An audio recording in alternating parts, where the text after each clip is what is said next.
ladies' feet. It would be a good idea. Yeah, once in a while, in special occasion or in your retreat or something, because it's a real practicing humility. I don't think that mean to be every month or thing like that. It's a special look dedication, like perhaps for example, the old pastor is retired, and the new pastor coming in, and then they do ceremony of dedication.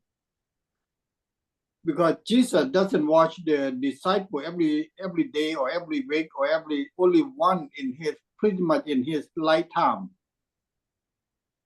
Yeah, you're right. And that's just a lesson to teach them. It's different from the Lord's Supper. The Lord's Supper, Jesus command them to do it all the time. Right. But the washing of feet is just a symbol one time. It's a symbol of dedication, serving. Because Jesus, he did just before he being hanged on the cross. Kind of hand over the responsibility, like, I think.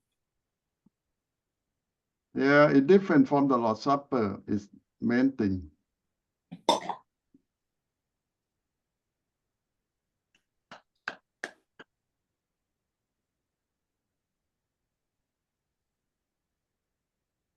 So you have to talk with your people, because I know different culture have different idea and how to do it.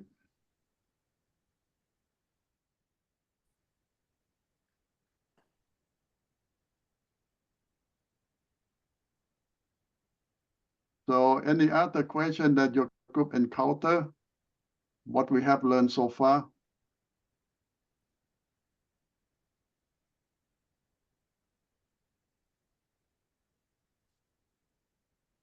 Okay, good. If nothing else, we're going to start, we're going to pray, and we're going to start the Pastor Ministry, chapter 5. Today we on chapter 5. Okay, let's pray. Dear God, we thank you that we can come again to study your words and how to serve you and our people, our churches. Give us the wisdom, the understanding, and more than that, give us the right attitude and the willingness to learn and to follow your model of responsibility, of humility, and service. Guide us, lead us. In Jesus' name I pray. Amen. Okay, let's check.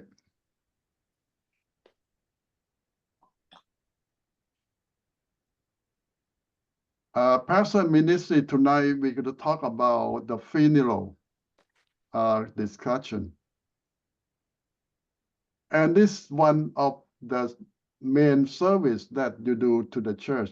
When we talk about funeral, we not just talk about the service for the dead people, but we're talking about his family and everything around that. The funeral might last just one time, one night, or one time, or two times, but the follow-up and the preparation will take longer than that. It means that it's not just for the dead person, but it's his whole family, his whole clan. So we need to think about funeral. It's not just one-time ceremony for the dead person to send him off. But for most churches, we plan that this is for the whole family to get together. And it's a good chance that a lot of the family are not believers or not active, but they come to the funeral once in their lifetime to honor the dead. So this is a chance, a good opportunity for the church to reach out to them, to work with them. You might never see them again, or will never have a chance that they will come to church again. So this is one of the best time that you can reach out to them. They come, sit, and listen to you. And you can say whatever you think is good to reach out to them. So you need to think well. You know that some churches will not do the funeral service for non-member. They call that church it's a cross service, mean that they don't accept non-member funeral. Some churches will allow if you are related to the member directly, like you are mom, dad, brother, sister, or anything related to the member, they will allow you to have the funeral there.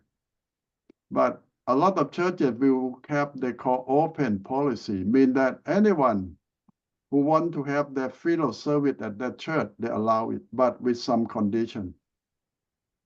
So the condition is something that we have to talk about. Why you allow people to have funeral at church? In many other cultures, most of the funeral do at church before they go to the cemetery or to the whatever you decide for the body. But in America, most of the funeral don't do at church.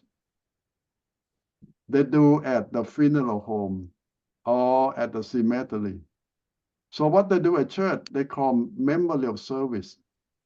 It means that no body anymore, the body already take care of. And they get together at church to remember the dead person. So that's two different things. It's not funeral, but they call memorial service. They can do it before or after. And most of the time it's after.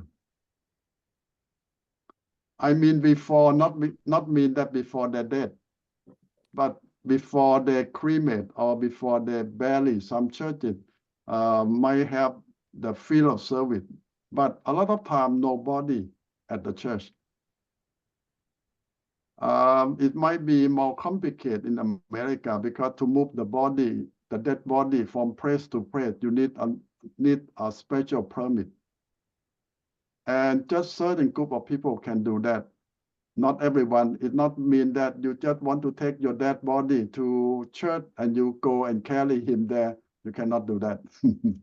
It's against the law. So the funeral home have to represent you because they have the one who have license, training, permit to do that, to transport dead body, because it can be a big disaster or a big disease that can spread out. A lot of things, a lot of law concerning moving the dead body from place to place. This is in America. I think that I growing up in Thailand, the law is not that serious because I grew up, I see the dead body at church all the time. They just move the body to the church and everyone can touch the dead body with no problem. And they put the dead body at church for 4 days, 5 days, 7 days, even 10 days before they take the body to the funeral home or to the cemetery or do something else. Maybe the law is not so serious on that. Now, we have a lot of things to talk about the funeral. First of all, we talk about the family.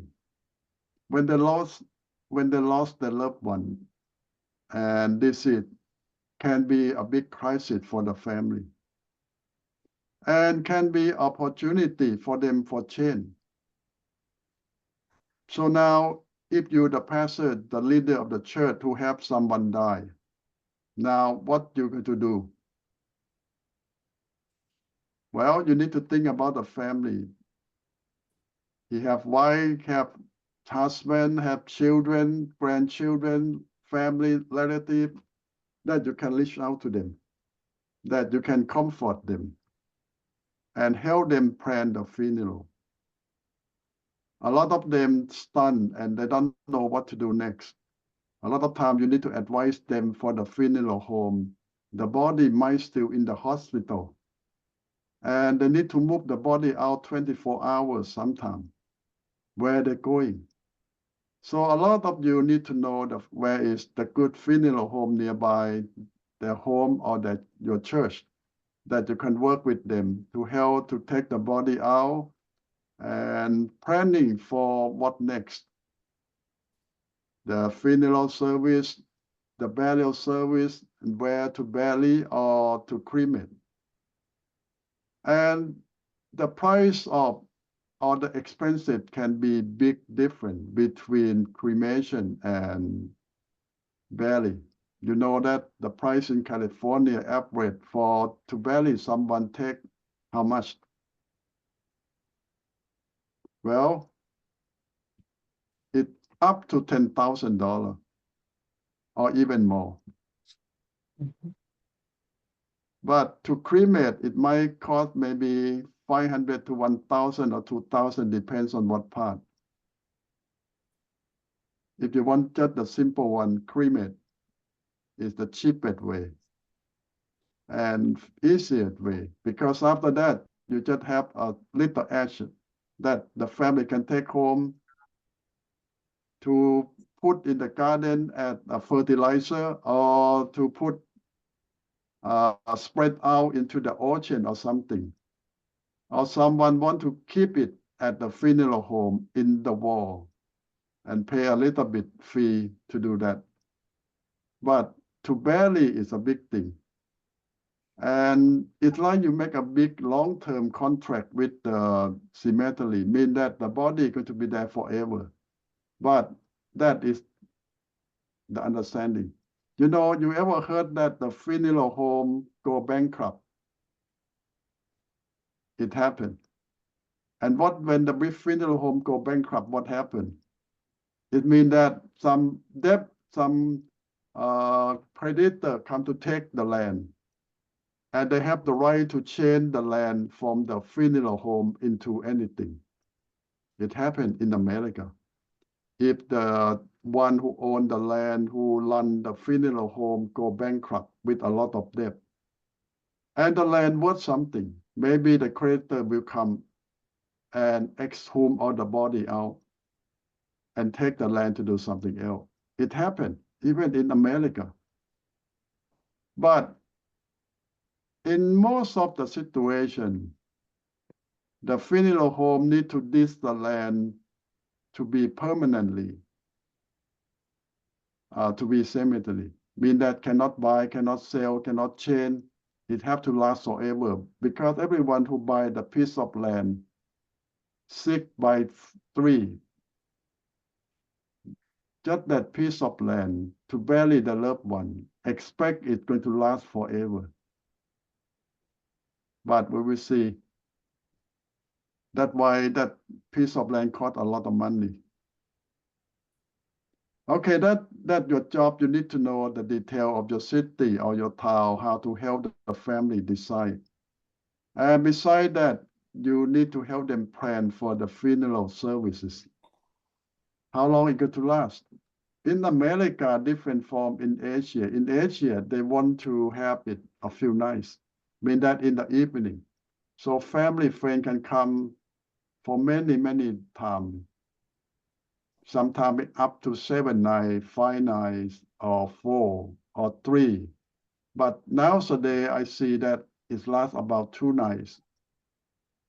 And then they go to the cemetery or to cremation.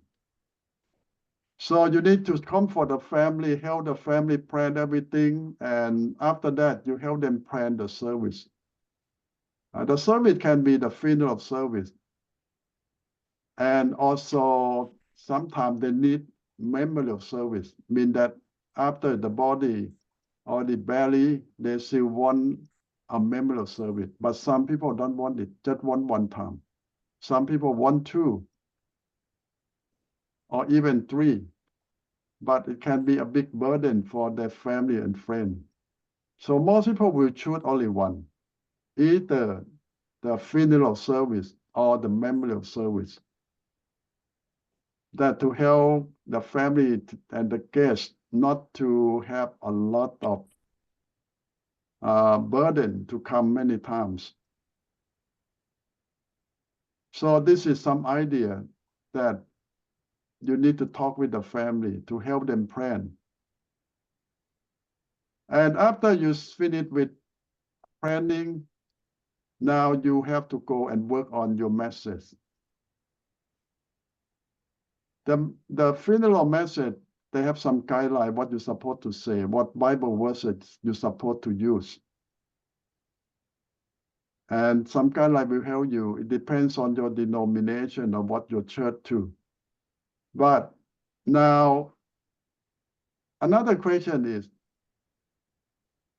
as I say that some churches do the funeral for member only. Some churches will do it for anyone related to your member. Some churches will do to anyone who asks to do it.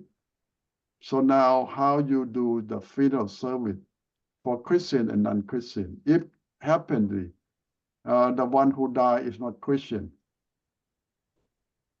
but their family are Christian, will you do the service for them? Some churches say no, but most of the church say yes. Why? Well, that's a good question. Some churches say no. Many churches say yes. Well, the close churches might say that he is not a believer. He is not a Christian. He have no part in our church. But a lot of churches will say that his family is our member. His family is one of us. So we cannot ignore them now. We need to help them. So now the way they look at the funeral differently. The church that close will say that we do it to send off this guy to God, but this guy not go to God. He's not a believer. He go to hell. How can we send him off to hell? But the church that welcome them say that we did not do it for the dead. We do it for the living. So what's the difference? Some churches do funeral for the dead, to come to honor the dead, how good the dead is, to cry for the dead. But a lot of churches do it for the living. So what that mean? Mean that you cannot change the lives of the dead. You cannot change their future. You cannot do anything. It's already done. But now you have the living that you still can help them. So a lot of churches look at the funeral as the celebration of life and the hope for the living, that they can have a better life. They can, and the chance that you can preach the good news, the gospel to the family who come to the funeral service. A lot of them are not Christian. They can hear the gospel for the first time. And some of them might be interested. And this is the good chance for you and your church to reach out to non-believers. You might never have a chance again. And might be the only chance you have for them. To hear the good news, to hear the salvation. I did that many times now when I go to preach. Especially I know that most of the people are not believers. I will preach the good news of salvation. So this is the chance that I can witness to them.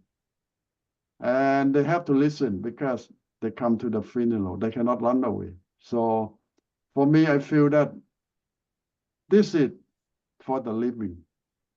I talk a little bit about the dead person because I cannot do anything much for him now or her. The family might come to read the good story about the dead person. But my job mainly is to share the good news to the friend and family who come and say a few things about the dead if I know the person who died. But if you don't know anything at all or not know much about the dead person, I think you still need to talk with the family. You need to know something. So when you do the funeral service, they always have something you should say, something you should not say. Well, there's some guideline here that I put down here that something you should say and something you should not say. We can talk more on that topic because it depends on culture, situation too. In some American culture here, you can say a lot. But in a lot of Asian culture, you cannot say a lot. You're not supposed to say a lot. And at a Christian perspective, what we're supposed to say in the funeral service. And there is guideline and there are many other things in detail, different from culture to culture and family to family. Some funeral will provide food for the guests, or at least some snack or something. Some funeral, they don't offer anything. So it depends on how long you think the funeral service is going to last and what time that you start and who coming. And depends on many situations. So a lot of things you just can give some guideline or advice. And the family need to make decision on a lot of things themselves.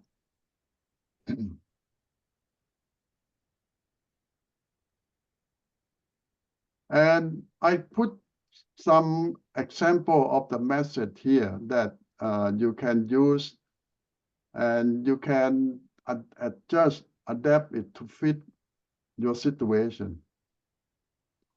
And here's some guideline. The standard form is also start with you greeting them, welcome them, and talk a little bit about the dead person. And you come to the message that you intend to speak to the main group of people. And I have put some Bible verses here, like Proverbs, trust in the Lord with all your heart.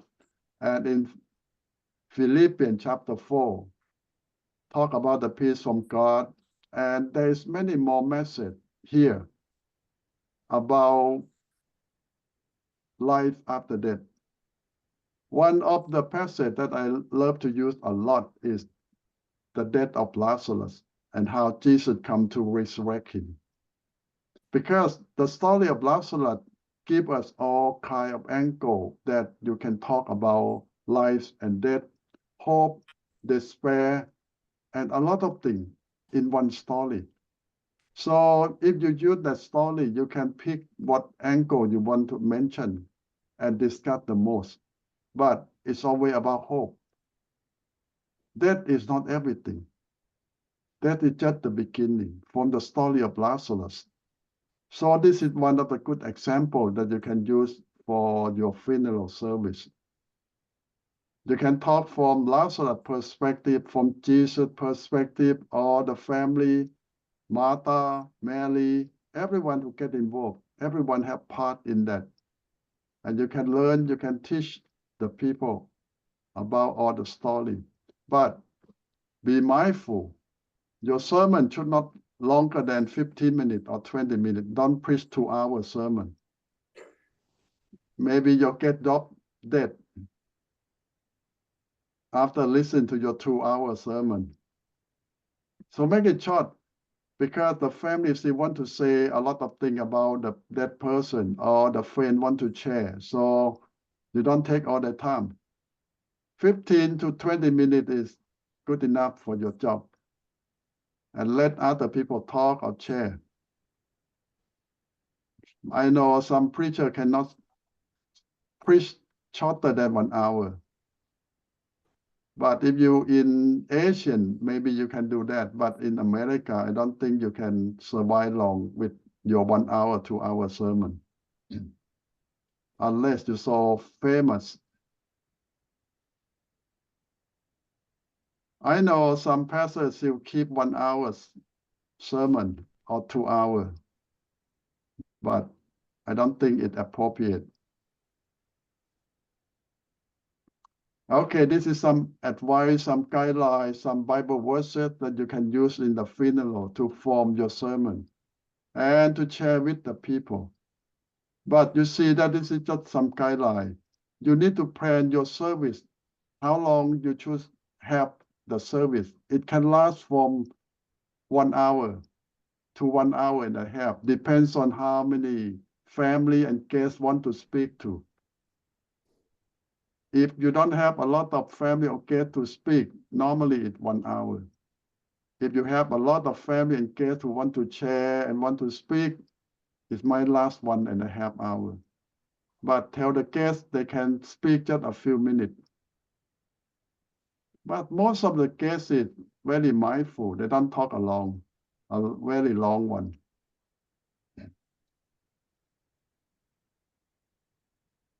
Okay, this is more of the form that you can put in about your planning or what you're going to say in your program. This is some guideline though. You can change, you can adjust that will fit the situation or your need.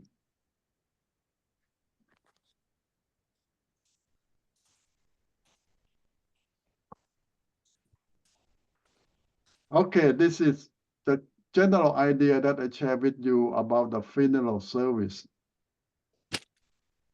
And I will stop the sharing a little bit to come back to you for your question or suggestion about how we going to do it at a church leader or at a pastor of the church.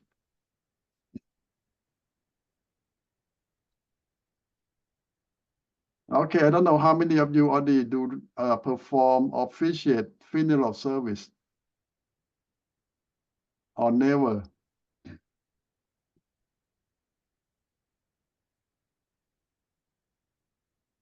Well, if you become a pastor, I believe that you will have to do it sooner or later. People die all the time.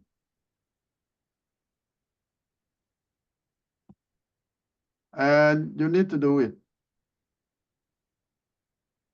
When I became a pastor at 28 years old, I need to do the funeral service in 1 year. Maybe somebody died.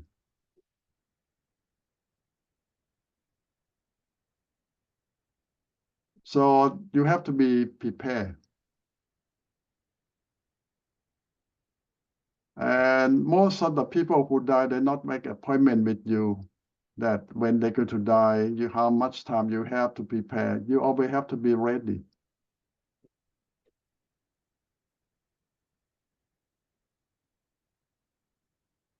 Yes, Kat. Ajahn, for the non-believer, when we do the funeral for him or her, so what should we say about his, background? Some touchy topic. You're not going to say that he go to hell. That's why that's a very, very, be careful because, when we say something, it's not right, but the God will see that you are a liar. If you go for the family happy and that's it's not right. So I see that a lot of pastors, they are very, very difficulty when they do the non-believer. And sometimes this guy, he's very sinful and then, it's very difficult. So I see that 2, 3 guys already, John. That's a very hard time for a pastor. Okay, Chris. Well, I think that funeral is for the living, not for the dead. Funeral is not about for us as a pastor or whoever to send the dead to the heaven, because it's nothing that pastor can do. It's out of his hand now. But the funeral is for the living, how to convince. Sometimes it might be one of the lifetime that particular family or person actually hear the word of God. How to convince them for the living to have a better plan for themselves, not for the dead. I think the best thing is don't be judgmental. In general, we don't know who's going to be saved or not, who's going to go to heaven or hell, we don't know. We can be in general in the sense that the Bible say this, the Bible say that, The words of God promise this. So that is the fact, that the truth that you can use. The words of God promise that if you believe in Jesus Christ, you go to heaven. But you don't need to tell that this guy don't believe. It's not your job. You don't know. Maybe the last minute before he died, he accept Jesus. Yeah. Possible. Like the thief on the cross is the Right. last moment. Right. You know, a Yes, famous I guy said always that, expecting the people will change their mind at the last minute. That's why I was thinking too, yeah. John Newton, the one who wrote Amazing Grace, the song Amazing Grace. He is a famous slave trader, but he converts and become a preacher. And he wrote that song Amazing Grace. It's about his life. He used to be so bad. He a bright man. Now he see himself. He said that when he die, he will have at least two big surprises. The first are three surprises. The first one is a sinner like me can go to heaven too. He sell a lot of, make people a lot, catch a lot of people and send them to be slaves. The second surprise is a lot of people I expect to see in heaven are not there. Mm. And the third surprise is a lot of people I don't expect to see in heaven, they are there. Mm. So three big surprises.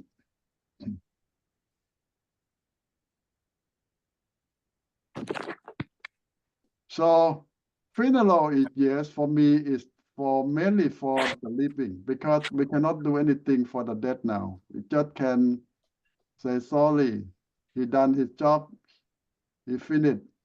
But now we care about the living. They still have a chance.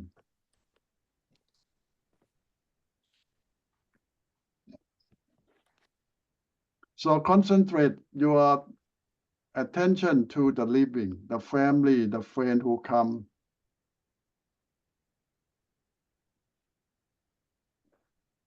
That's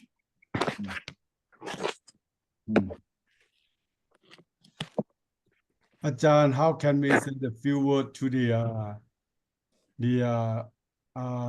dead person's family? In the The one service, that is not believe, the dead person. well, just don't mention much about the dead person. Just mention about God. God is love. God care. Mm. And God Whoever hide depend on everything. God, Yeah. whatever depend on Yeah. me, don't worry. Yeah. Tell them that God is God of love and God care for them. We don't know what happened in each person's life, but concentrate on God, the goodness of God. Yeah. Hi, Chris. how can we kind of mention the promise of God that if we believe, but don't kind of don't personal, don't get into personal, but get into promise of God that if whoever believe, this is the result of salvation, the promise of God, and so on. But we don't have to talking about if you don't believe, you go to hell and things like that. Is that right, Ajahn? Yeah, concentrate on the good point, on the good side. Concentrate on hope and love. Yeah, yeah. We have experience in funeral home over 1 hour, and then to the grave another hour something until the bury a person come and warning said, we will leave the dead person over there, we're not going to bury. Let you guys do it. What you guys going to do? Our time all done. And then I will pass the conclusion right away. The pastor say, I cannot carry the body myself.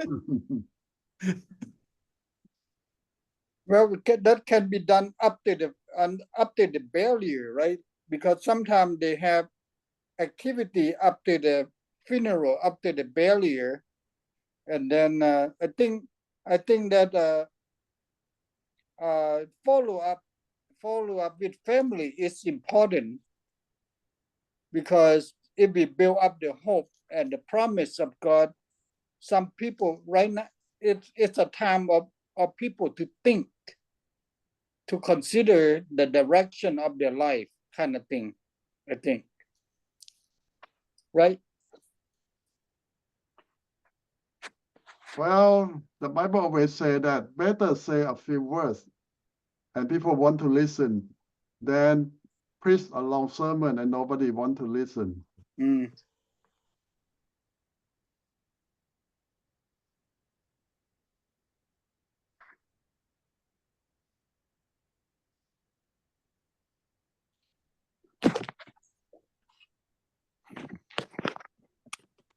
So I know. I have a question, Achan. Yes, Gao.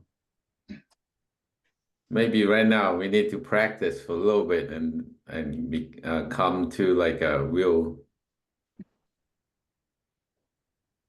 So my pastor told me I need you to practice. I don't know when I go when I need you when I'm not here. So and he told me go to a Bible class to get you a certificate. You know that in your small group, you can practice a lot of things. In your small group, you can practice baptism, Lord's Supper, or practice preaching, or all kind of things in your small group. Your friend can help you improve yourself or evaluate you or advise you in your small group.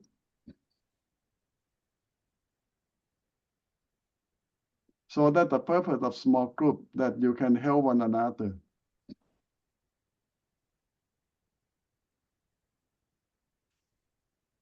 I don't know. Another thing I want you to do in your small group is you need to practice baptism one another, baptize one another. I talk about submersion. I don't talk about sprinkling though. So you need to get together one time at the swimming pool of someone and then learn how to baptize one another the right way. Ajahn, how about our small group? We do a full project. First, for the marriage. Second, funeral. Third is baptism. And fourth, preaching. And the Lord's Supper too. Yeah. You need to learn how to do it, practicing, doing this thing in your small group. Baptized. Yeah. Oh, how about the to bring the new believer? Yeah, you can practice anything, but that all the main thing that everyone need to practice in your group. Okay. And I want to see the report that Gao baptized cat, but he pushed cat under the water too long.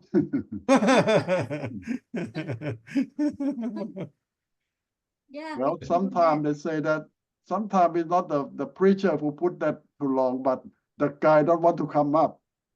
Yeah. You say that I have a lot of sin that need to be under the Yeah, water more. longer. I have to submerge more longer. A lot of sin. Nó có chỗ này nó vốn từ chỗ thì nó có có chuyện gì. Where's Ajahn không sai? Ajahn không sai. Well, I'm he serious. forgot.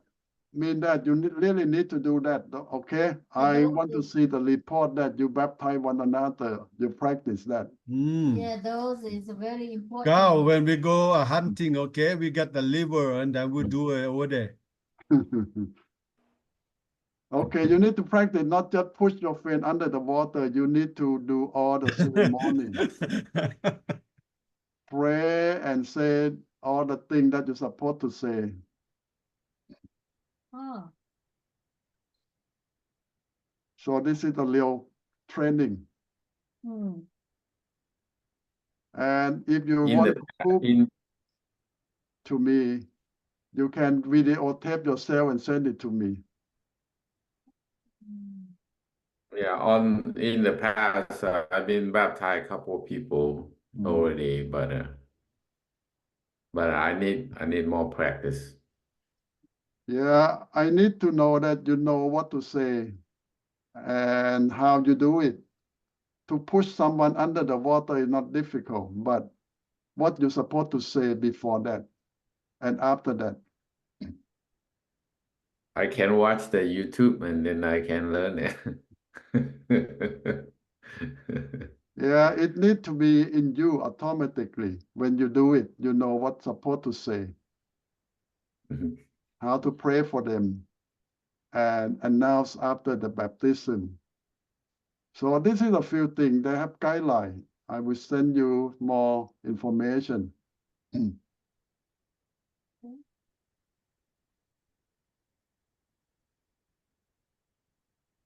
Okay, But now more. it's too cold in the water.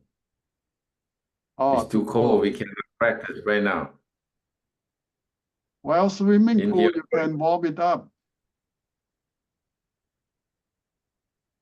Yeah, but I know some churches love to go to the river or the lake.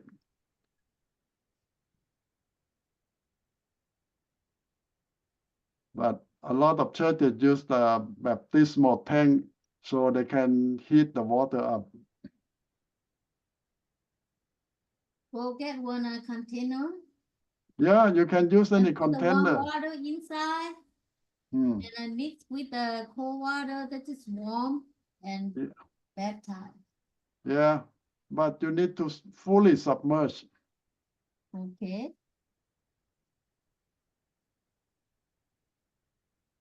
The hard part is that we have to know what to say and what to do.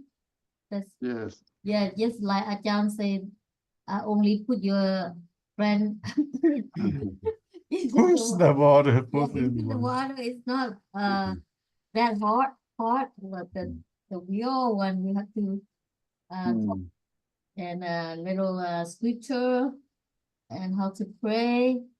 Yeah.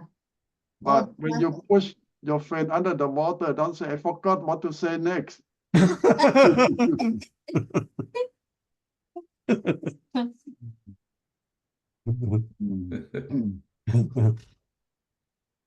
Ajahn, Yes.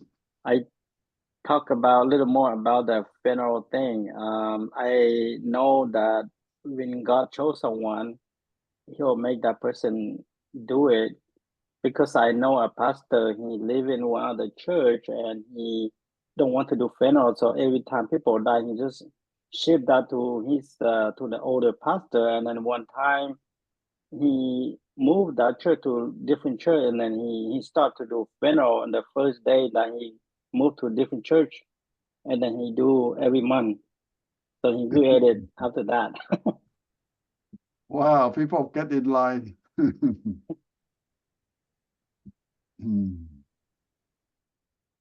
Yeah, Chris. Want to know that I heard some people said that to cremate in Christian is wrong. Is that wrong? Well, if you go to look at the Bible, in many situations, cremation is there. You look at when Saul died, the people take his body and cremate him and his son. And in many wartime, they cremate the people too, because they don't have time to bury them. So they cremate the body. So it happened even in the Old Testament time, but it might not be the most popular one, but they did. Yeah, the belief that one day when God come back, we're going to have our body back. People are afraid that if you cremate, God cannot find your body. So that's why they bury it and even have the name on top. So make sure that God knows where you are.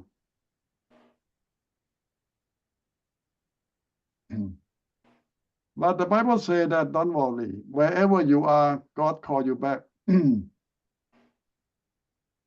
And exchange, you don't use your old body anymore. You get a new one. So literally, don't worry about the old one. It's no use anymore.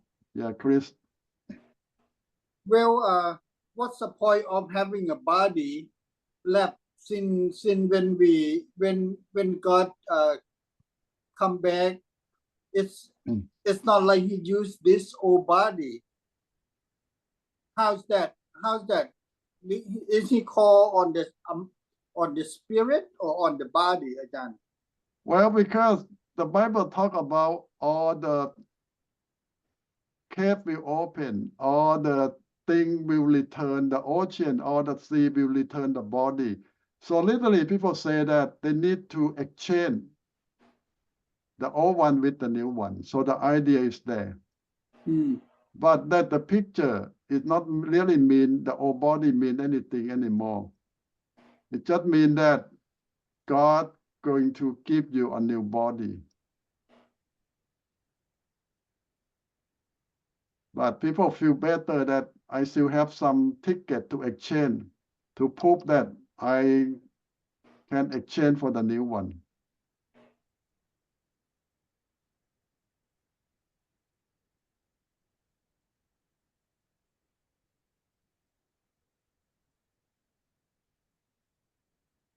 I And remember one thing that's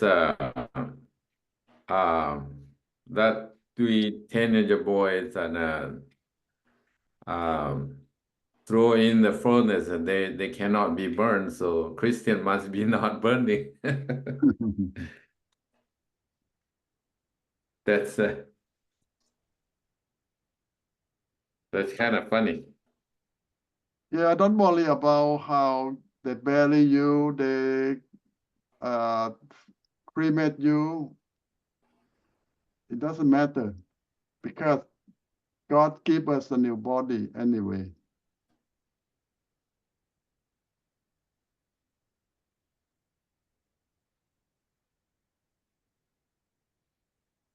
So the Bible teaches that this body is just like something we put on, like clothes.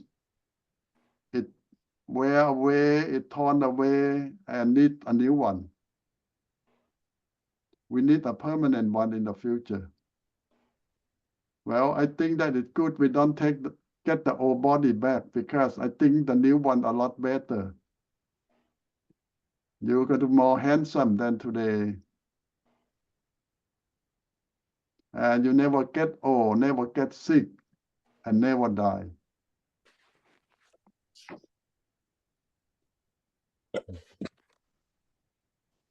Ajahn, I have a question. Yeah. If the old body is no longer in need, why the old body raised from the tomb to meet with Christ and transform into a new one? Well, the Bible used the picture that we're going to transform because a lot of people is not dead yet when Jesus come back. So the transformation will happen to everyone, the dead one, the living one. So the process will change us to a new body. So now the picture is the living one. You might see the transformation in front of your eye.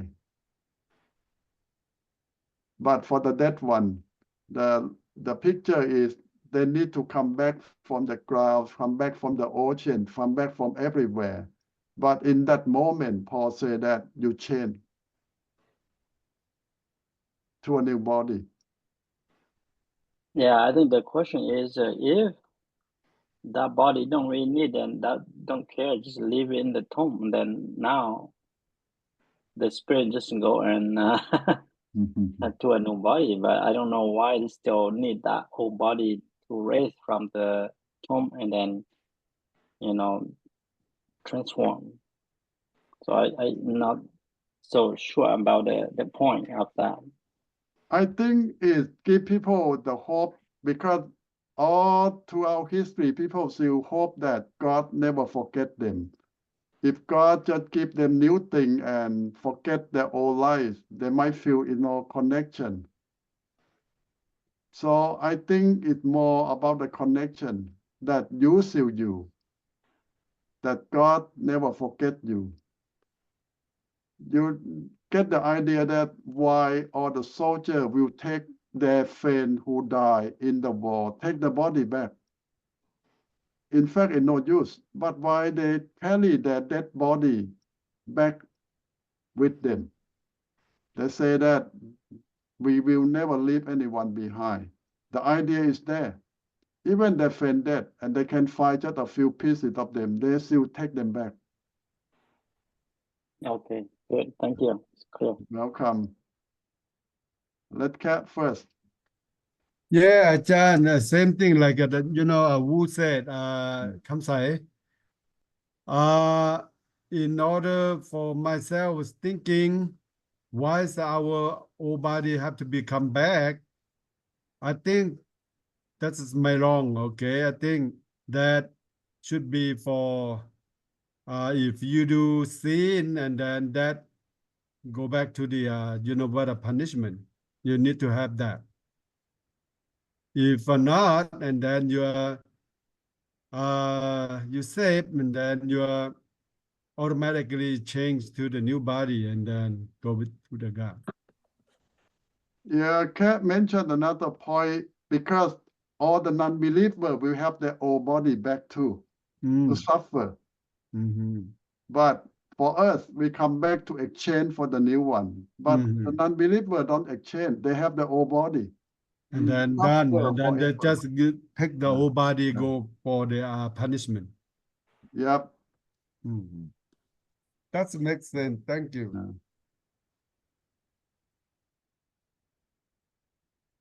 Yep, Nathan.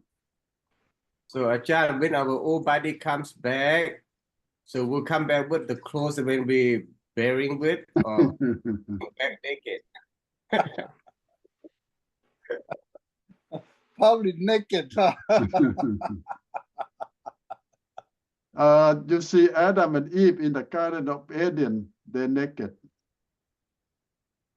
But when we see all the vision about heaven, they always have robe on. So Isaiah, Daniel never see naked angel.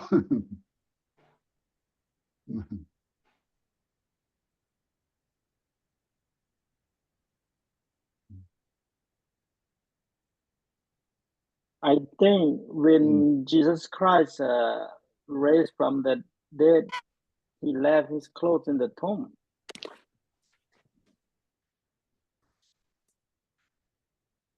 So Nathan, I think that's why when they bury dead body, they have to dress really nice. That's the one point maybe.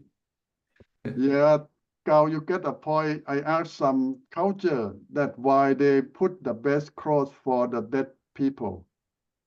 They answer the same thing, that so when they come back, they will have beautiful clothes on.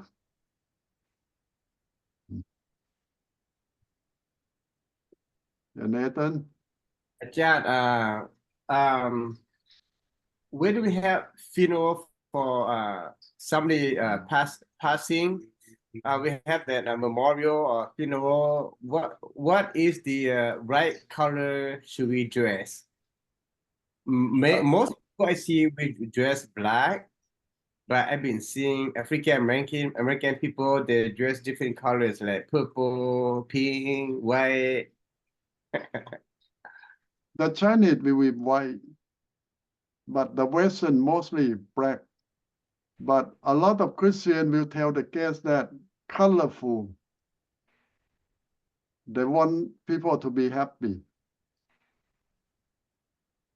My mom, she said when she died, she want to everybody to dress white. Oh yeah, that's the Asian way. That's why we will see the movie or the acting the ghost or white. Okay, everybody can see ghost. Say, oh, we see a whole suit, white suit. Everybody said that. Yeah, in heaven, all the vision that people see is all white.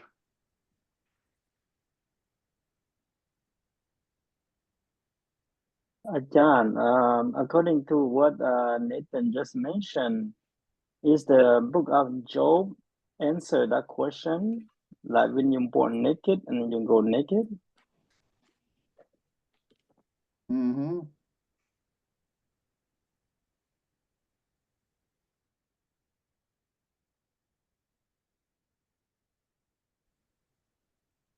Well, for I understand, I think there's whatever you dress, you're not gonna take with you, so we're not even take our body with us. Let's go back to the reality. There is no male, no female in heaven. We're not going to reproduce anymore. You know that when God made the first man, it's just Adam. Adam means human, not man, not woman. Eve is something later on. So that Jesus said that in the future we don't get married anymore. No male, no female. So are you saying that husband and wife become one? Well, if we have two spirits, we become two. Because Eve, it came from Adam. Because in perfect form, Adam and Eve are one. Yeah, but literally, after God divided Adam in two,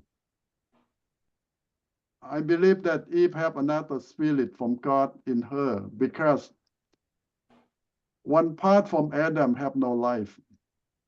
You see that God make Adam from clay, and God put spirit into Adam to make him alive.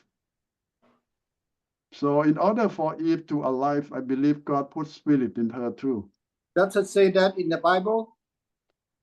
Well, the Bible just say that God take one rib from Adam and make Eve and make her alive. But God doesn't say breathe on her. No. But in many other sense that God make her alive, it means that God have to do something, because to take part of Adam out is not life, just a piece of him.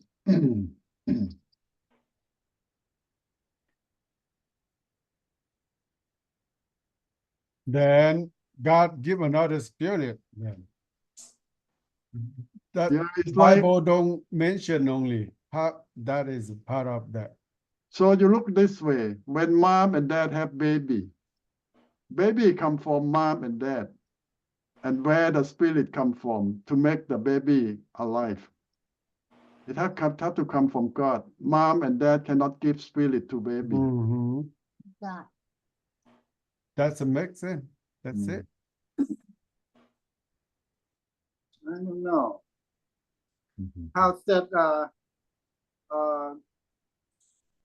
mom and dad have a flesh that the life is already exists in the flesh.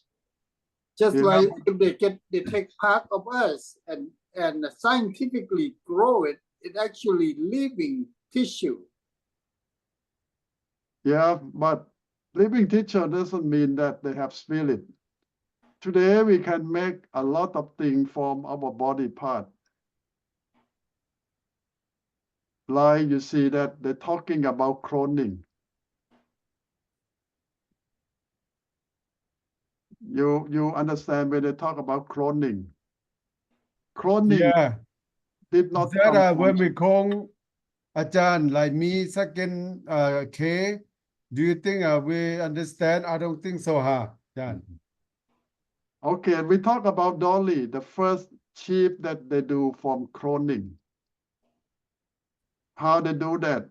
Scientific try to do Dolly for many, many years and never be successful. Mean that they use the egg from a sheep and they use a part of another male and infuse it into the egg, force the egg to divide to make a new sheep. They try that how many thousands of times, they all fail. But one time successful, become Dolly. Dolly come alive, but she don't live long. She have all kind of disease from her dad. She old the moment she alive, she born, she's an old sheep. Because her death is old. And they take part of his body part to infuse into the egg. So other word is that within our flesh, within our DNA, it have a time clock built into it. Just like Ajahn Swan grabbed the tree, all of a sudden it within a few years it only bear the fruit instead of kind of thing. You're right. This is why the way of modern tree not live long, because it's already old when you start it. But luckily, most of the tree live by nature, they live hundreds of years. But they could outlive us anyway.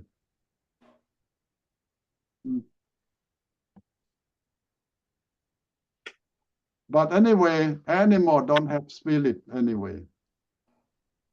But now we talk about China cloning, trying to cloning humankind. China? China tried to do that for many, many years already. Cloning human. They don't have enough people. No, they want super Chinese. Oh. Born, muscle, smart, and become the best humankind. Chinese try to do that for many, many years now.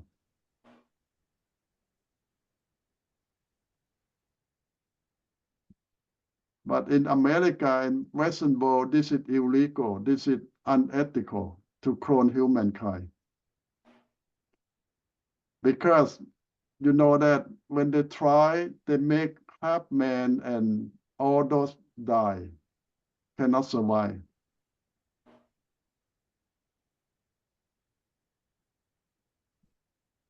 It's like you try to pray God.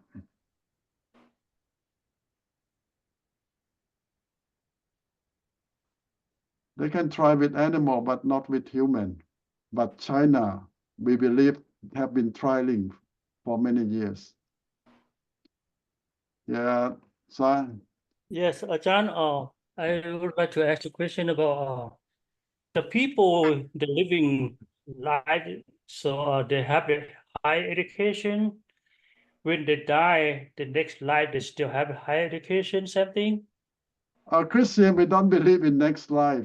We believe we born one time and wait for judgment. Because the reason why I asked for, because I dream about my mom. Then my mom, when she lied, she said, "Oh, son, you're so poor. We are extremely poor. You have to be many suffer already. So when I die, when my next life, when I go to heaven, I will tell you what the daily number, and then you buy a super lotto, right?" One time I dream about mom. You told me you told me that what the number come out. So I should buy and then I should read, right? So my mom told me, you know what? When I live in life, I never have no education. Even in here, that I see a lot number, I don't know how to pass to you. I can see the number, I cannot read. So I was thinking, oh, that's like in the earth, in the living life, they don't have anything, and then go back there, they don't have anything too. Your dream is before you became a Christian or after? That's up there. Yeah, my mom, she's about 6 years. Yeah, but after she believe. Is your mom a Christian before she died? Yeah. Okay, in Christian teaching, the dead person cannot come back to us because they already in the place that taken care by angel. They cannot come out unless God allow them. And you see that we born one time and waiting for judgment. We never come back for the second time. So that the Buddhist teaching that we come back every time to be a dog, to be a cat, to be a cow or something. Or if you are lucky, you can born as a man again. That Hindu teaching, Mm. not Christian teaching. Okay. Ajahn, one more question about the doctor. They use the mother and father's, what egg and sperm to mix it and then to become a kid. Is that no matter what, that's automatically God will give their spirit, right? Yeah, we believe that way. When those two things united become life, God gives the spirit somewhat automatically. Mhm. That's why most Christians believe that abortion is wrong because the spirit already start. Oh, don't want to kill the spirit Yeah. to destroy. Mhm. But some group will say that, oh, have to wait until certain time before the spirit start.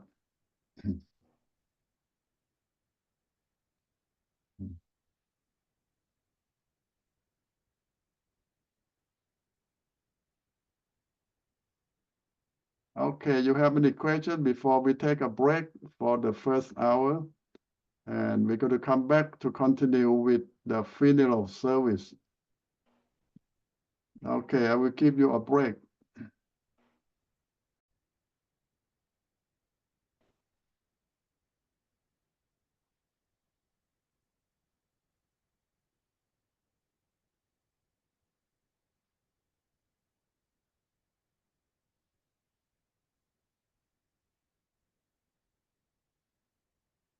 Now, this is some advice for you to think when you plan the funeral service.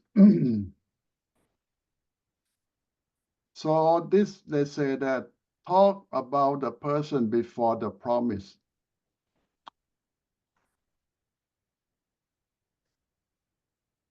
It means that sometimes we preacher talk about how heaven so beautiful, how good it's going to be. But they say that the best thing is concentrate.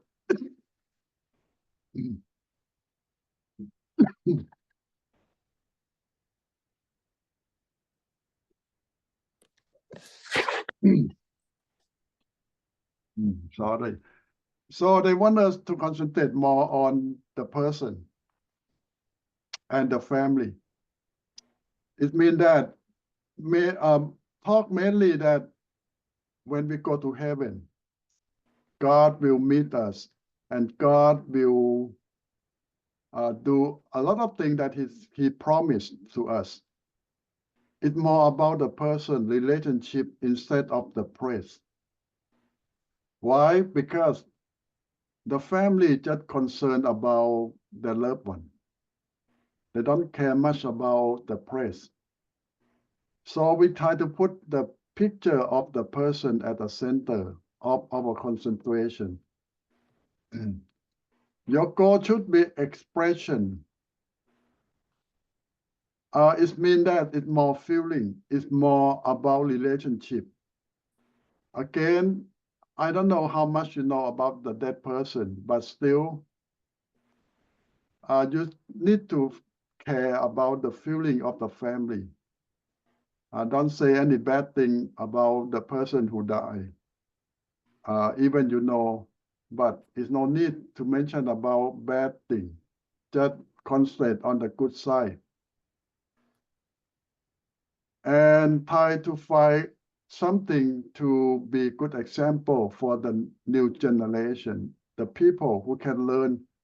You know that nobody are bad. We mix of good and bad. So this is the time that we try to find the good part to talk about. And number 3, they say that don't tell them don't cry. Let them cry if they want. If they want to feel happy, let them be. So this is the time that people show their feeling, emotion freely. Don't try to stop them, tell them that stop crying or anything, because this is the time people will express their feeling and sharing And this is a good time that we show that we care and we understand how they feel. Don't judge them and don't tell them what they show is not appropriate. Cliche in English just means that a lot of time we just say things that people always say. Well, they say you as a leader, you should not use that a lot because sometimes people like it, sometimes people don't like it. Just try to stick with the words of God in general instead of what popular culture try to say. Like homecoming, some people feel good, some people feel bad. It just means that try to say the words of God directly from the Bible, quoting the words of God better. And here, a lot of preachers say that don't try to call people to accept Jesus in the service because this is about funeral. How about people who want to believe in Jesus? They can talk with you later on, but don't change their funeral service to be evangelistic service. Even you can preach about salvation, but don't call people to come out to accept Jesus. They say it's not appropriate. Well, but I will leave this to you. If God speaks in your heart that somebody wants to accept Jesus in that funeral, you can go ahead do it if you feel strongly that God wants you to do it. But for most people, they feel this is not appropriate. You can find time to talk with people to interest later on, but not in the funeral service. So anyway, I don't want to say no all the time because I want to open it up to you and God. Number 6 mentioned the current lives of the deceased. Mean that don't try to dig his past or try to predict his future. We don't know. And it's not appropriate to. Try to concentrate on what's going on with the family and concentrate on the good part that people can appreciate and share together at the moment. So this is some sick advice when you speak in the funeral. Now, 20 more practical tips about the whole thing, about funeral. In fact, there's so many advice. And this is, I quote some of the pastor, their experience that I want to use it to share with you. This young pastor come to a church and what it asked to do the funeral service. And now I want you to see how he deal with the situation. He's just a young new pastor.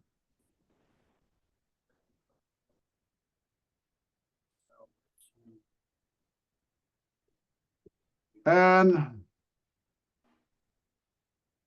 the person who had the pastor is new and he doesn't know much to what to advise, what to do, and what's going on.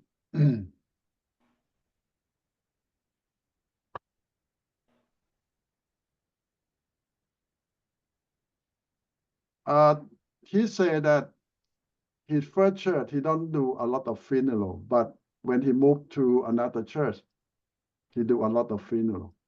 It's like one of you just mentioned, Kamsai just mentioned about the pastor who don't do the funeral in one church, but later on do a lot in another church. It probably happened that way. Sometimes you go to some churches with a lot of young people or people move a lot and you don't have long relationship or nobody die under your care. But sometimes you move to another place or sometimes you start in some place, you have funeral all the time.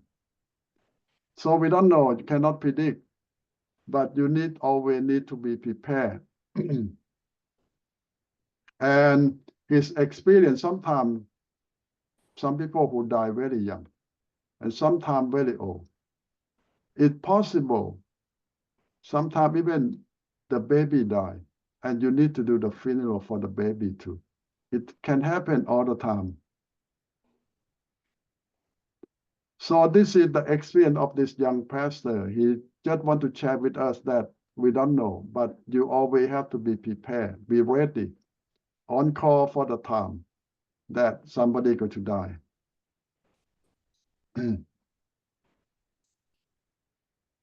And from his experience, he always said that to share the gospel of Jesus is always appropriate. When you do the funeral, always give people hope that Jesus promised a better life in the future after death. It's not the end. So what he learned is hope still important and show love.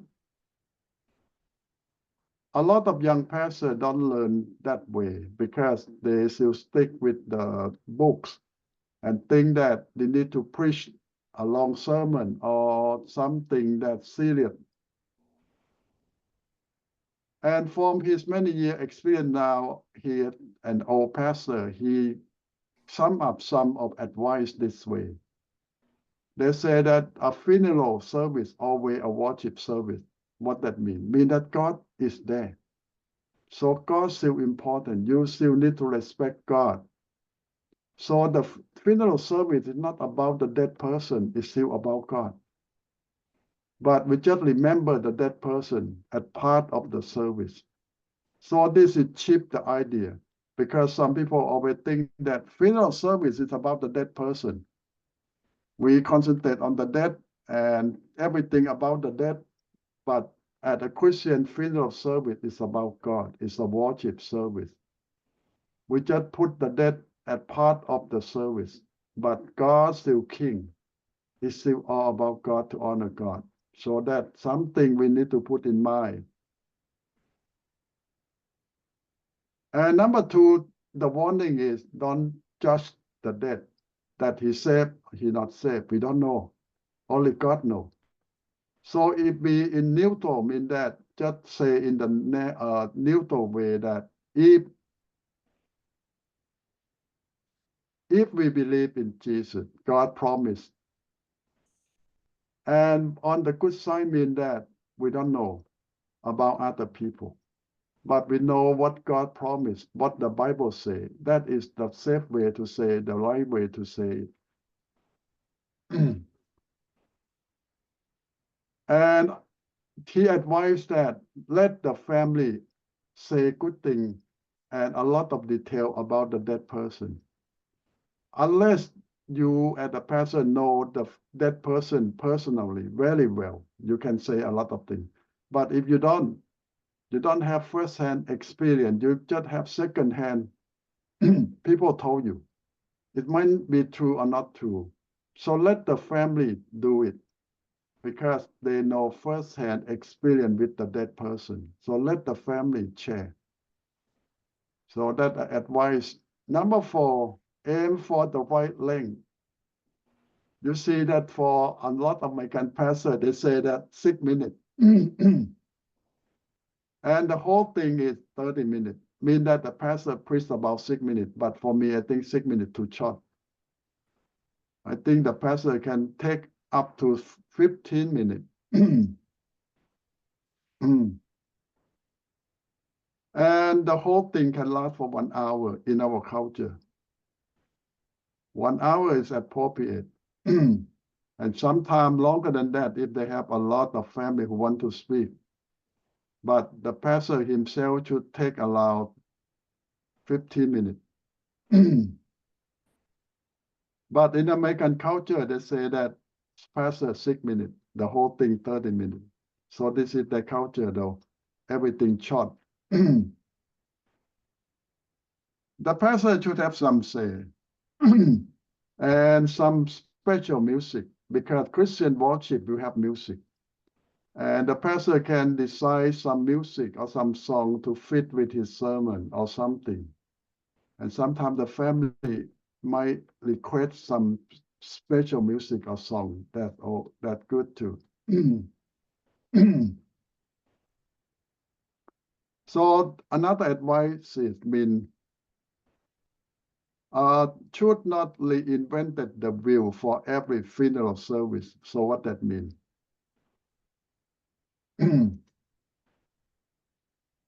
It means that don't change everything new all the time, because they said there's a format, and people used to the format that start with song and then sermon and eulogy and then sharing. People used to that kind of service. Don't try to change anything new all the time, and people cannot adjust. Because funeral is something people want routine, want the thing that they know. And if you try to change everything all the time, people get confused and don't feel comfortable. So this is advice that his experience feel that keep the regular thing that people already know. Should be high and serious. What that mean? Mean that when you start the service, always say something. Let people know that this is a serious service. This is something that we come because we lost someone. Let people see this is a serious thing. And we pay attention to what we're doing in everything. And number 8 advice, they say that pray always have to be careful. Select your words well. Don't just bragging aloud everything, because every word that the pastor says is so sensitive to the family and everyone. Think about it and careful whatever you say. Because a lot of non-believers there. And a lot of people who hurt are very sad there. So be careful what you say. And number 9, they say that a lot of people who sit there never come to church or never come for many, many years. This is in American culture for them. But for us Asian, most of the guests never go to church in their whole life. So think about them. Whatever you say, whatever you do, have to impress them or help them to understand God, Christianity better.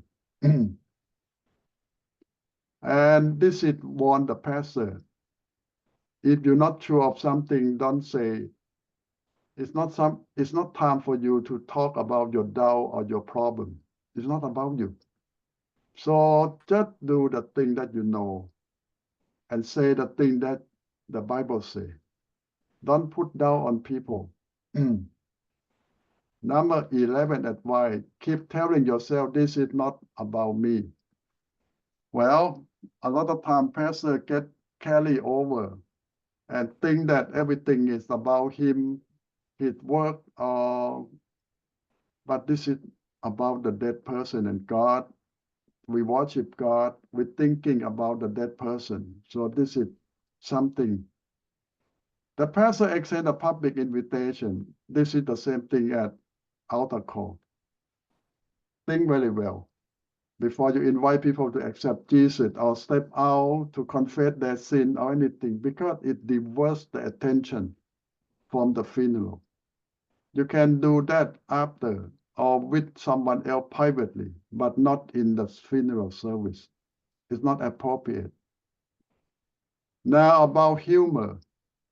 You know, in many cultures, you don't make fun in funeral service, but I see a lot of Christian pastors can do that. But in the good sense, mean that in the right way, appropriate way. You don't need to be sad all the time.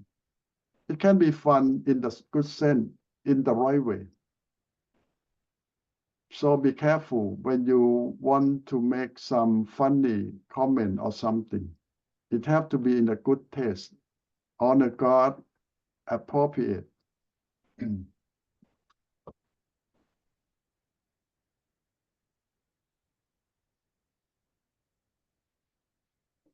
Now, this is something that we don't understand much because, you know, in American funeral service, because we do it in the funeral home, and the director always standing around to guide, to monitor, and to advise. The people don't want the pastor to associate too much with the funeral home because they might think that the pastor work for the funeral home or get paid by the funeral home or get percentage or anything. So they say joking mean that be careful. Don't let people see that you work for them or you sponsor them or you support them. You are not. When in doubt about using a scripture or point you wish to make, ask a mentor. So what that mean? It just means that sometimes you are young, you don't have a lot of experience.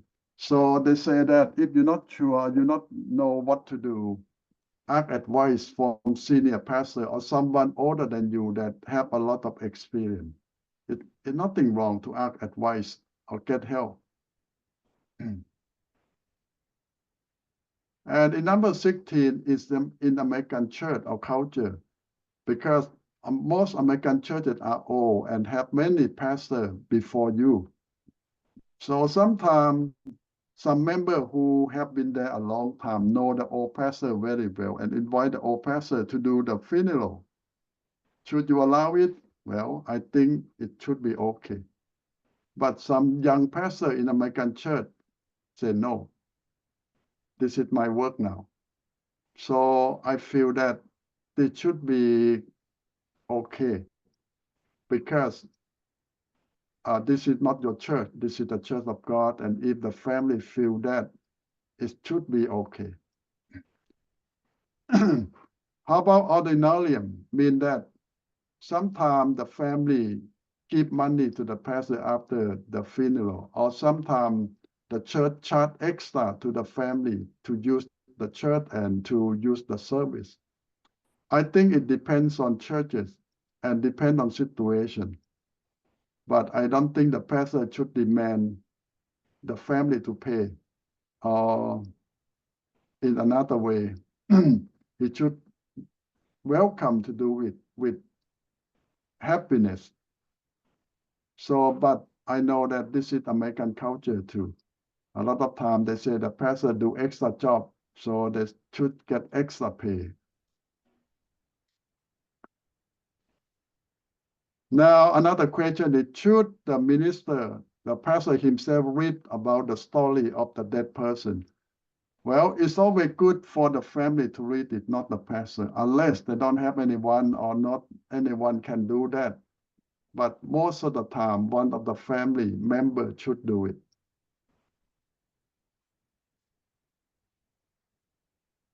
Should you open the service for tribute from the congregation? So what that mean? Well, it depends again on situation, on many occasions, on any culture. In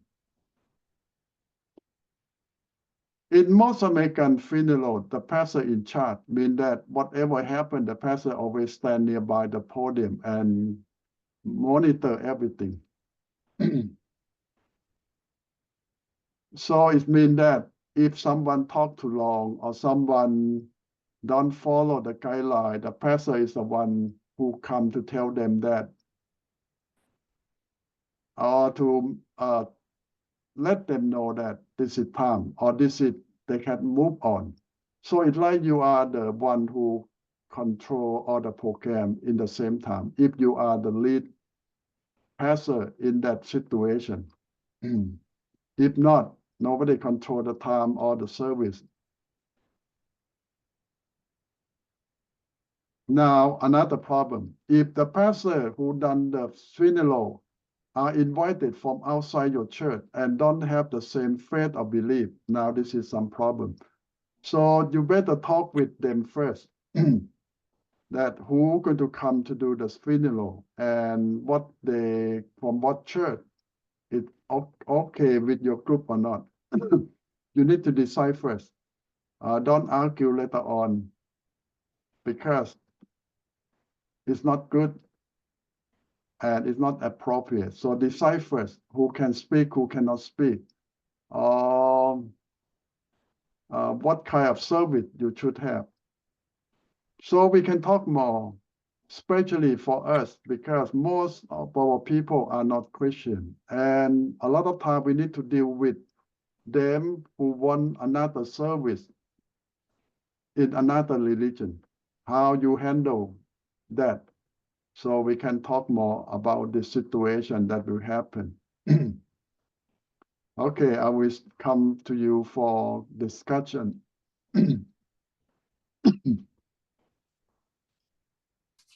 So what the main concern that you have on this section? Yeah, Nathan? Ajahn, I think the last one is a very tough one. Yeah. Yeah, it's I would say if up to me, if depending the family, if family say I want this person to do it, I said it's good that you let him do it, but better for me don't do it. I don't want to have any part of it because I don't think they will be good. Yeah, the family have a lot of say, and I think we need to respect the family.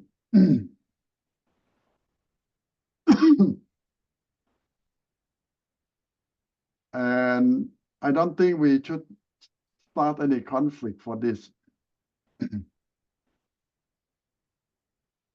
Yeah, Chris.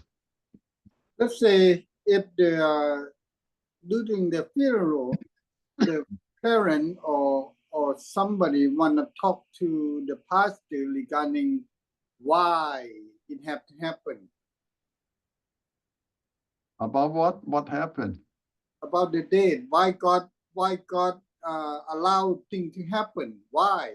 Oh, we don't discuss in the service. They can talk after or later. You don't allow people to discuss in the service.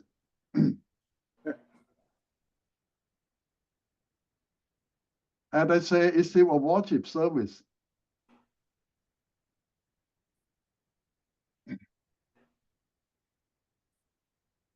So still God still supreme, even in Christian funeral service. It's still about God.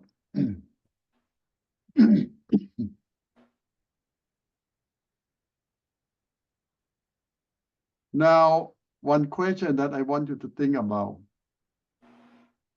Because most of our people are not Christian, their family are not Christian. If they want service in Christian, because some of them are Christian, and then they want another service in another religion, how you handle that? Not within the church, I suppose. Yeah, most of in America is not in church. They in the funeral home or somewhere. But in church, absolutely cannot. You cannot allow other religion to perform their ceremony in your church. Cannot. But in the funeral home, how you handle that? In the funeral home, they can do, because that's not the holy, or the what they call it, the puppet. Yeah, how other people think. Yeah. Yeah, Kat? Yeah, John, we do have that kind of problem very often, okay? Because mother, father, sometimes not a Christian, the son, daughter, or something become Christian. Or sometimes mother, father Christian, but son, one son, two son Christian, another son, the older son, no Christian, okay? And then when mother, father passed away, and then the Christian, the other sons, the Christian side said, no, we want to do the Christian funeral. And then they said, we want to do the, Mian culture funeral, non-belief.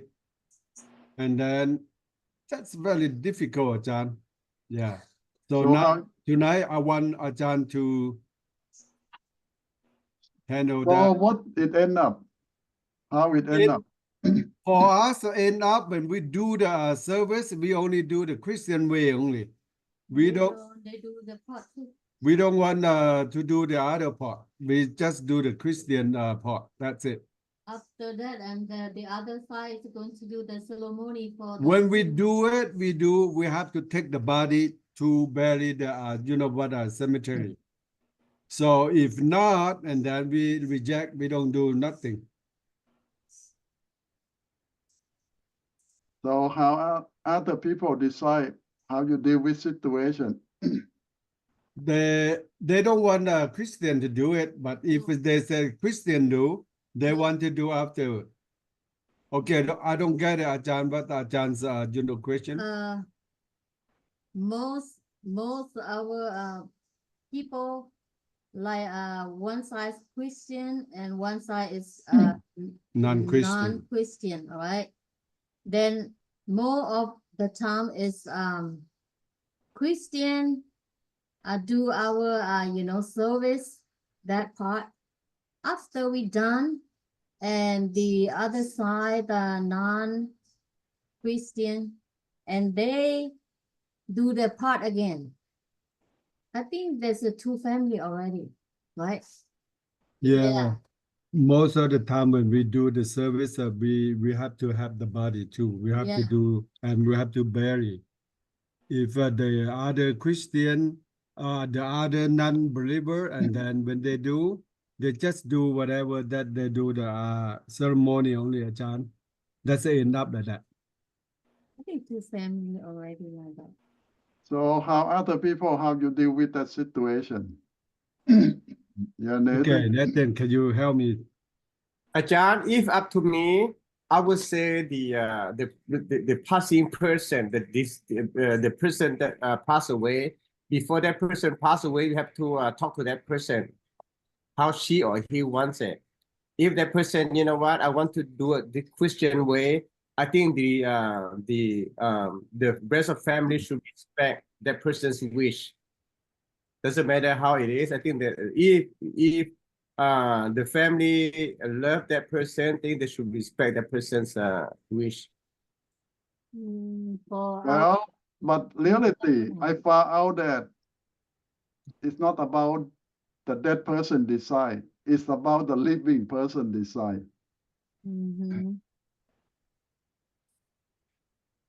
Yeah, Cao.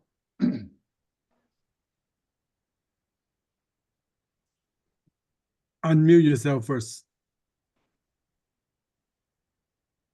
For me, I think that the person, he is Christian or he's non-Christian.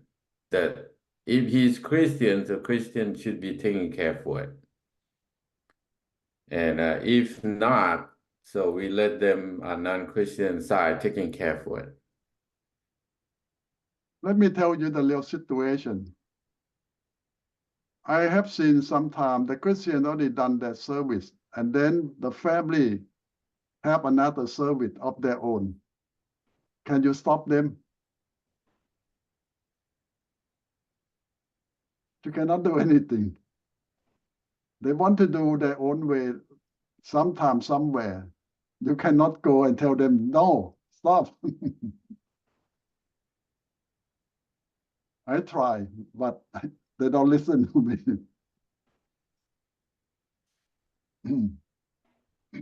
Yeah, Chris. Well, at this point, Ajahn, it's not about the date anymore. The living, if as long as they do anything outside of the church, I think that it's not our right to go around tell them what to do, because it has nothing to do with the person. It's just comfort the living. You know, when I was a young Christian or leader or preacher, I won't allow that. But in reality, they still do it anyway. Right. I cannot do anything. It doesn't change the fact that that it doesn't affect the date, whatever, right? Yeah, you're right. Ajahn? Because the person dead, whether or not they believe or don't believe, it's already done deal. So last month, one of my members, his mom died. And the whole family are non-believer. It's just one son became believer. So it's for sure they want non-Christian ceremony. But the son asked them, can he have 1 hour of Christian ceremony too? So the family said, okay, you do first. And he asked me to go there to preach. Normally in the past, I won't go. I won't do that. But I decided that a good chance for me to preach the gospel, to preach to the whole family who never go to church and non-Christian. So I preached about salvation, that whole service. And when I done, I leave. I don't know what they're going to do after that. That's their business now.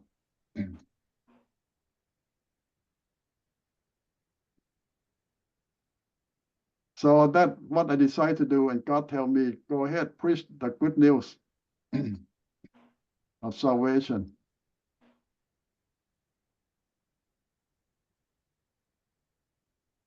So that's a chance. Most of them never go to church, and all of them non-Christian. But they sit there, listen to me for half an hour.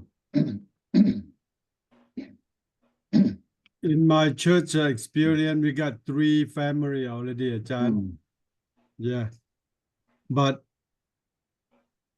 all the funeral for the Christian, because before the dead person die, he or she already said, my funeral just only Christian. And then the non-believer, the other son, the other family, the other daughter, they have to do behind. After the we bury the body, and then they can do whatever they do. We don't involve, that's all. Yeah, you cannot stop them. Mm-hmm. Do whatever they want. Yep. But at least you can share the good news. Ajahn, like Ajahn did that, that's very good. In the future, I think that everybody should do it like that. If just in case, then let's do it, and then we have to go have a good news for the live people, not the dead people. Yeah, I changed my sermon. Instead of talking about death, about heaven, I talk about how to be saved from sin. Yep, that's perfect one. Yeah, Nathan. Ajahn, how about we talk about different religion, but if we talk about different denominations, which one should we working along, and which ones say, well, maybe now we don't have the same faith, the same. I think most Christian okay, except we don't count Jehovah's Witness as Christian. We don't count Mormon as Christian. We don't count Mooney as Christian. But the rest denomination, I think we can go along. Include the Catholic? Well, it's sensitive, but for me, is Catholic considered as Christian, or are they considered a Christian well, themselves? let's put it this way. The Catholic don't call themselves Christian. They call themselves Roman Catholic. Yep. I think Ajahn, in our days, Catholic, they consider themselves Christian, but we don't consider them as Christians. Yeah, they might think that way, but all the time they call themselves Roman Catholic, mean that the religious of the Roman. John, I think according to Martin Luther, he came out from that, so meaning that they are not Christian. Yeah, you see, for more than 1,000 years, the Roman call themselves Roman Catholic. They never call themselves Christian. But in the past, not 50 years or 100 years ago, they start using the word Christian.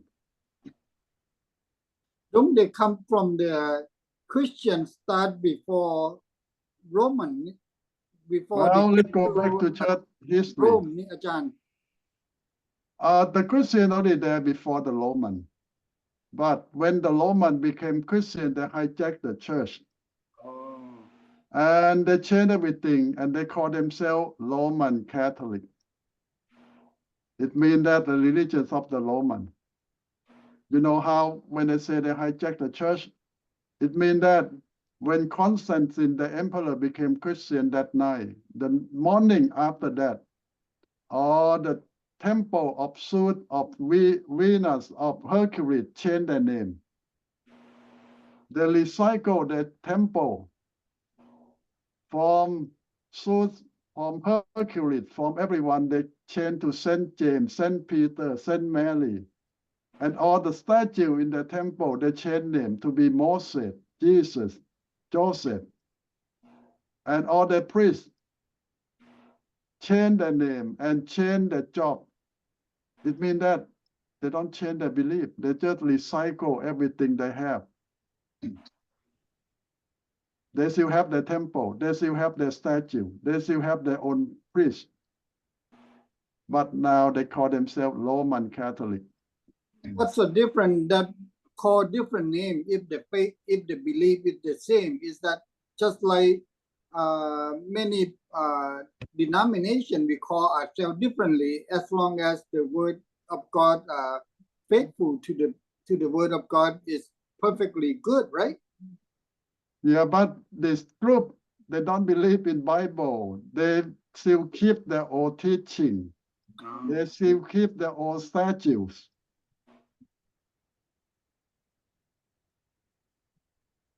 They just change the name.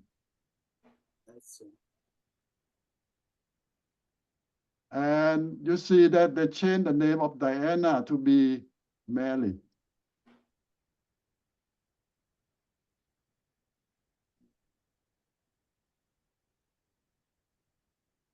Yeah, okay. Ajahn, do you have the experience for funeral Christian people and then, for example, non-Christian family? After that, and then they have a blame on the pastor said, oh, this dead person's spirit still at home. They not go nowhere. And then, because there is not a good pastor to, send that spirit to heaven. They're still here and then scare a family, this and that. Do you have that experience or no? Well, it's not the same experience, but I heard someone who accept Jesus, but the spirit bothered them and come in the dream and tell them to go back. They come in the form of their parent, try beg them to go back. They say, if you are Christian, we're not going to see each other again. Thank you, John. So that guy have to leave the church because they say, my mom, the dad come to cry and say that if you are Christian, we not see each other again. Well, in fact, it's correct. I do have experience, John. I tell you the truth because I John remember it, that year in the COVID year, first year. So my church pastor, 3 of them, all deny, don't want to do the funeral. So because of COVID, everybody is scared, and then I just volunteer, and then I believe I can still remember for the Christian people, but his wife is not a Christian. That's why. After that, and then his wife sick, like she has been sick for a long time also, and then she can talk this and that. Said, "Oh, my husband's still here. He didn't go heaven. He didn't go hell. I have to do the Mian thing and then call someone to see where he'll stay, and then that's kind of, I don't believe that, because when people die, I know that spirit's already gone. God already took it.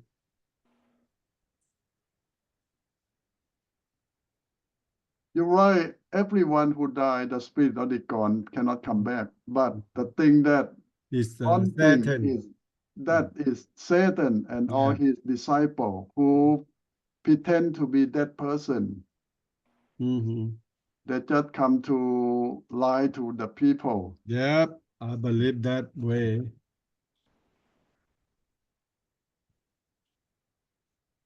Now, that kind of like a dream too, right?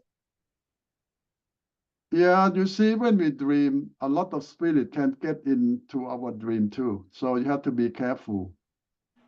That's why we pray before you go to sleep, that God protect you, even in your dream.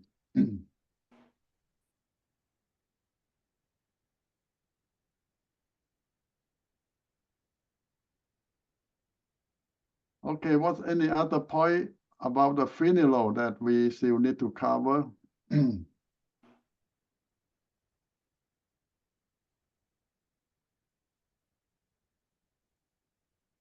Well, it's not a job that you want to have it all the time, but you still have to do it.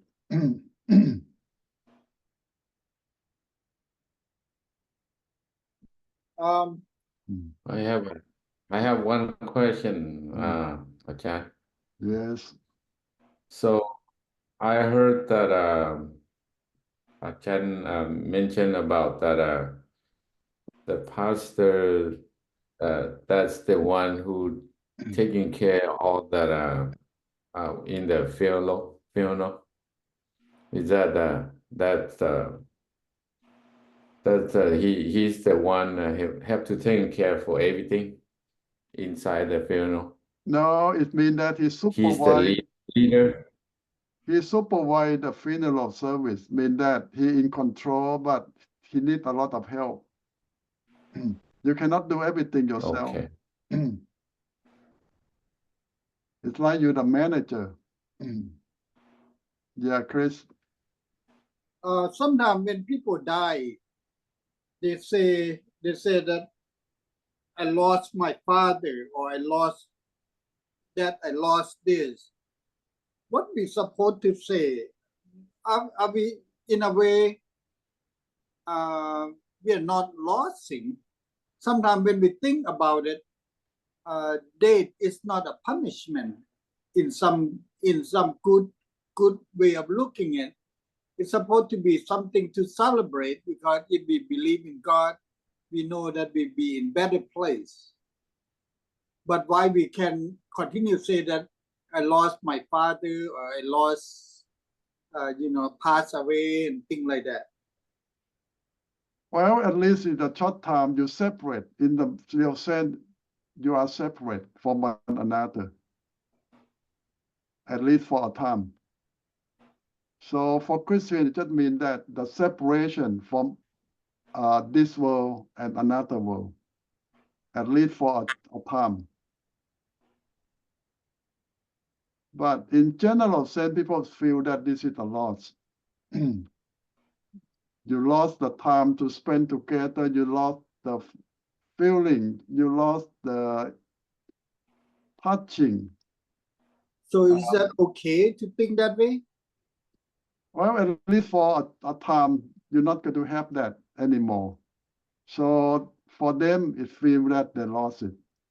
But in Christian sense, it's just a short separation. Because we have hope, we will see each other again. So in the sense, yes, it's not lost. It's just a short separation. Yeah, Nathan. Jan, I think I know I understand what Chris think, but I think maybe as Christian, maybe we should use another word instead of loss.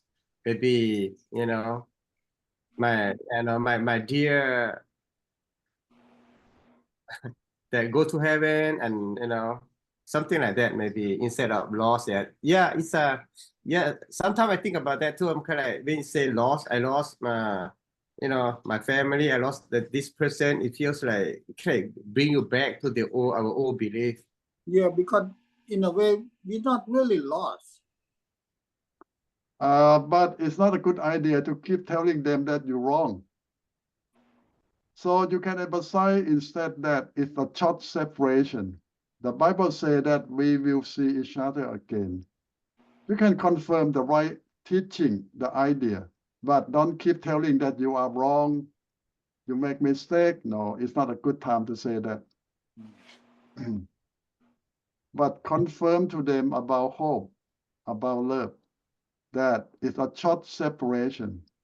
We will see each other again. Again, I heard somebody say that heaven gain another soul. Is that another word to say? Well, but when you use that word, heaven gain another soul, mean that somebody lose it.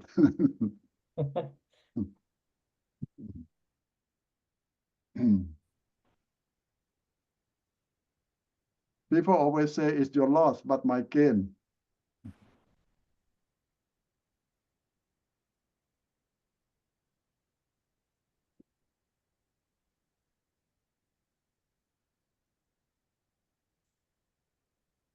Okay, in your small group, you might practice funeral, but I don't think any one of you need to pretend to die.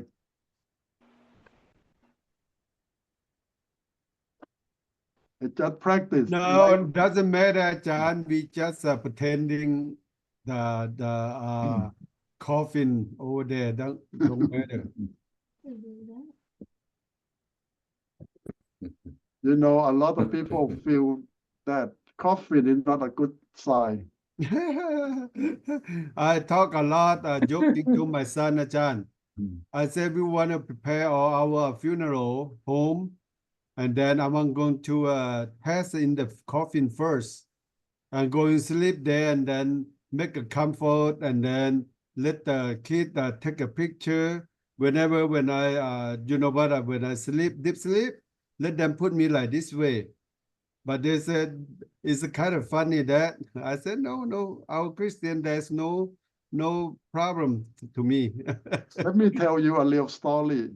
My Okay. grandma, Okay. my grandma, she bought her own coffin and take home. And from once in a while, she sleep in there. See? She's not afraid of that. She keep waiting. Because that's your home forever until God come in. That's why I was thinking that part too, Ajahn. She said that maybe the kid don't buy what she likes. The same thing what I'm thinking.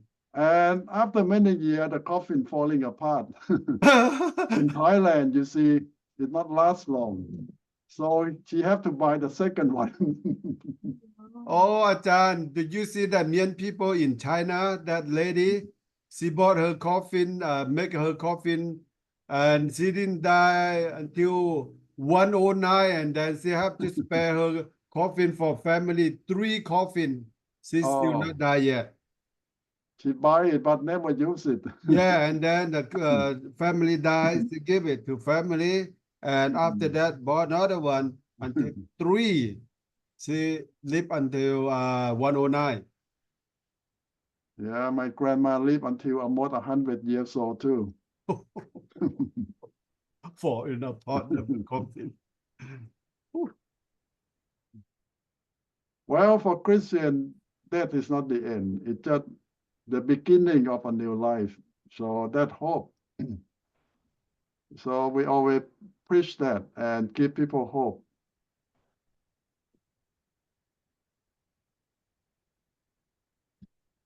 Okay, any more comment on this topic? You know that in other religion, they don't talk about that, but for Christian, it's okay. We have a better hope. Yeah, Nathan? I think for our group in the future, that maybe if happen that we happen to take care of those kind of situation, maybe we should really mindful to the family, because I've seen some pastors that when you see them in the funeral home, they seem like even though you're not sad, but you don't talk too loud, don't kind of joke around. I seen some pastors just so joking around. I don't think that's the right time to do it. Yeah, you're right, because at least to show the family that you care. Yeah, it time something is not appropriate, not the right thing to do. Okay, somebody check with Kong Sai what happened to him tonight.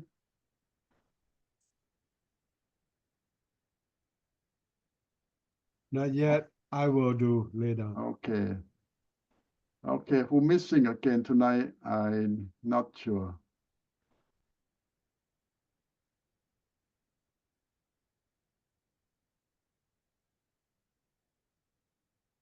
Okay. I don't think so. Only Kong Sai, right? Okay, I will give you a short break before we come back for the book of Revelation. Okay. What time we come back, Ajahn? Let's see.